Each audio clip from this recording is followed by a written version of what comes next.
Siria está aquí, a 8 horas de avión de España. Es la mitad de grande y su población se concentra aquí. ¿Por qué? Porque toda esta zona es un enorme desierto, pero un desierto muy importante. Tiene 1/3 de las reservas de petróleo del mundo y también de gas natural.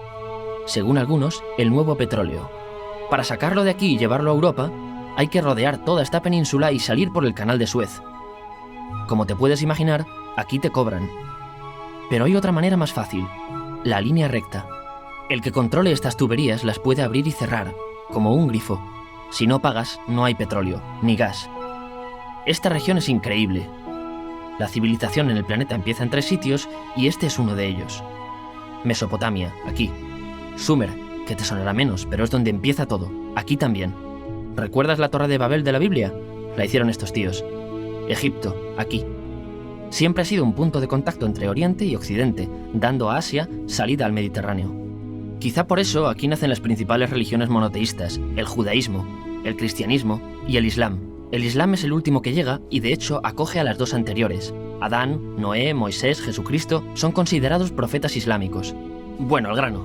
Como la zona es brutal, todos han querido controlarla y siempre ha estado dentro de algún imperio. Los persas, los griegos, los romanos. El imperio romano termina partiéndose en 2 y finalmente solo sobrevive esto. Ahora es cuando la última religión monoteísta, el Islam, construye su propio imperio. ¿Te acuerdas de las cruzadas? Bueno, pues son los europeos cristianos intentando recuperar esta zona de la que estamos hablando. Los últimos en llegar son los turcos, que ojo, no vienen de Turquía, sino de muy lejos en Asia, junto con Gengis Khan. Lo conquistan todo y fundan el Imperio Otomano. El Imperio Otomano se queda ahí hasta la Primera Guerra Mundial. 600 años. Cuando acaba la Primera Guerra Mundial, aparecen pequeños países donde antes estaba el Imperio Otomano. Y por primera vez vemos a Siria en un mapa. Hasta ahora la habíamos dibujado para no perdernos. ¿Y quién se inventa estos países? Bueno, lo que te voy a contar es alto secreto. O lo era en 1916. Este súper secreto se llama Acuerdo de Sykes-Picot. Los franceses y los ingleses no podían derrotar solos al Imperio Otomano. Solo podían si les apoyaba la gente que vivía dentro. En su mayoría, árabes. ¿Cómo se los ganaron? Pues les prometieron la Gran Arabia, un país solo para ellos. El único problema es que era un timo.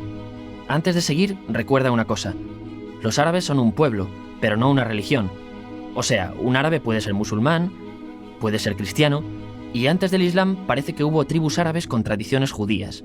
Bueno, pues a los árabes no les dieron ese único país que les habían prometido. En su lugar, franceses y británicos crearon muchos países pequeños. Estos países, obviamente, no eran países de verdad, sino zonas bajo su control, con gobernantes puestos por ellos. Durante este tiempo hacen lo que quieren con la zona. Recuerda que hay petróleo. Siria, aunque no tiene grandes reservas, tiene fácil salida al mar. Y Francia, que es la que se ha quedado con Siria, se lo da a compañías extranjeras. Después de la Segunda Guerra Mundial, los europeos se van. En el caso de Siria, son echados a patadas.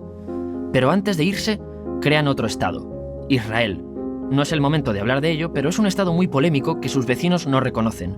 La prueba es que nada más irse los británicos, todos estos estados lo atacan. La zona, a partir de ahora, va a ser una bomba de relojería. Y mientras, ¿qué pasa en Siria? Bueno, pues no es muy estable. Tiene golpes de estado constantes. En esa época, aparece en Siria una ideología que se hace con el control y se expande por el mundo árabe, el Ba'ath. Esta ideología mezcla el antiguo sueño de una sola nación árabe con ideas socialistas. Y algo muy importante, es laica, o sea que no es religiosa. Siria se llega a unir con Egipto, un país con el que no tiene frontera. Pero no es algo raro, muchos de estos países intentan hacerlo también. Como recordarás, a esta gente se le había prometido un solo país y las ganas las seguían teniendo. Pero la unión falla. En este tiempo, Egipto les convence para nacionalizar el petróleo. En Siria, Al-Assad, el padre del Assad de ahora, se convierte en jefe del estado Ba'ath. En Irak, también Ba'ath, comienza a ganar fuerza Saddam Hussein. Las diferencias entre ambos países dividen a los partidos Ba'ath de otros países en pro-Siria o pro-Irak. Ahora ocurre la Guerra Fría. El mundo se divide en 2, o eres de Estados Unidos o de la Unión Soviética. Son años muy movidos en los que se pegan constantemente con Israel, invaden su vecino Líbano y comienza una oposición islamista al régimen Ba'ath de Assad. Los hermanos musulmanes. Vale, volvamos atrás un momento. Recuerdas que la mayoría de árabes eran musulmanes, ¿verdad? Bueno, pues dentro de los musulmanes hay 2 ramas fundamentales. Suníes, la mayoría, y chiíes. En el caso de Siria, a pesar de ser un estado laico, los gobernantes como Assad y los jefes militares eran chiíes, los cuales representan menos del 13%. En cambio, casi el 70% de la población es suní. Un dato curioso es que los cristianos son casi el 10%. Que los chiíes controlen el gobierno y ejército mosquea a la población suní, y ese sentimiento es aprovechado por los hermanos musulmanes, islamistas radicales suníes. Estos toman las armas en la ciudad de Hama, en contra del gobierno, y Assad acaba con la revuelta a costa de matar miles de civiles y encarcelar a mucha gente. En el año 2000, Assad padre muere, y le sucede Assad hijo. Ante las presiones, libera a muchos presos, trae internet y esperanzas de cambio. Hay un periodo de gran debate político y aparece la oposición. También vuelven los hermanos musulmanes. Los siguientes años son difíciles. Arrestan a la oposición. Y Bush incluye Siria en el eje del mal, y esto la aísla. Está mal visto negociar con Siria. Los kurdos, un pueblo que vive repartido por varios países de la zona, comienzan a protestar también. Hay represión y muertos. En 2011, te sonará esto, ocurre la Primavera Árabe. ¿Qué es esto? Bueno, es una protesta que se va propagando por todos los países árabes pidiendo más democracia. Como ves, el mundo árabe, a pesar de estar dividido en países, tiene tendencias generales. Cuando llega a Siria, Assad hijo termina usando el ejército y en los enfrentamientos mueren unas 1000 personas. Los enfrentamientos irán escalando hasta que se conviertan en guerra civil. No hay un momento exacto de inicio. Lo importante es que hoy en día hay numerosas facciones en juego. Vamos a verlas. Pero primero piensa en que todo está dividido entre chiíes, la minoría, y suníes, la mayoría. Chiíes, y además laicos, o sea, no religiosos, son el gobierno de Al-Assad. Controla todo esto, que si recuerdas son básicamente las zonas chiíes del país, y está enfrentado al resto.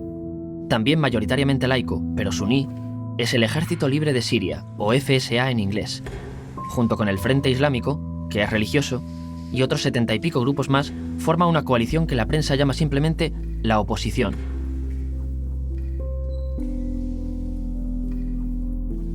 También suníes e islamistas, pero radicales, son Al-Nusra, llamados Al-Qaeda en Siria porque son básicamente eso, Al-Qaeda en Siria. Otros islamistas radicales son el ISIS o Estado Islámico. Salen de Al-Qaeda en Irak, controlan la mayor parte de Siria e Irak y se han hecho famosos por sus atrocidades. Su objetivo teórico impacta a muchos. Es un Estado Islámico a lo largo de Asia, África y Levante. Aunque a ti ya te suena, ¿verdad? En naranja tenemos al pueblo kurdo, que recordarás porque el presidente Al-Assad lo reprimió, al igual que gobiernos de países próximos también lo hacen. Ahora controlan militarmente esta zona. Antes de terminar, repasemos los apoyos internacionales a fecha de octubre de 2015. Las fuerzas de Al-Assad son apoyadas por Rusia, que ya tenía base militar en el país antes del conflicto, Irán y China. Todos son países de lo que Europa llama Oriente. En contra de Assad, apoyando a la llamada oposición, luchan Estados Unidos, Turquía, Francia, Gran Bretaña y Arabia Saudí. Podemos terminar con algunas conclusiones. Te advierto que esto ya es pura opinión. Si recapitulamos, vemos que la región es estratégica. Por su situación privilegiada, todos la quieren. Siria siempre ha estado bajo el paraguas de grandes imperios. Piensa que hace 100 años la actual Francia era Francia. Gran Bretaña era Gran Bretaña. Pero es que hace 200 también, y hace 300 también, y hace 400 también. En cambio, Siria solo es Siria desde hace menos de 100 años, y solo se gobierna a sí misma desde hace poco más de 50. Además, jamás decidieron sus fronteras, se las impusieron. Europa dividió Oriente Medio a su antojo para controlarlo, diseñando países sin tener en cuenta su población. Muchos historiadores dicen que todo pueblo tiene la necesidad de manejar su propio destino, pero estos ingredientes que hemos visto juegan en contra de proyectos como la Siria Ba'ath, que encima usa la represión para mantenerse. En última instancia, lo que producen es una guerra civil. En este contexto no es extraño que aparezcan actores que se alimenten de la desesperación, el sentimiento suní de opresión y la visión de Occidente como invasor. ISIS usa la identidad árabe y la mitología de antiguos imperios. Cuando quieras entender el presente, pregúntate, ¿y el pasado?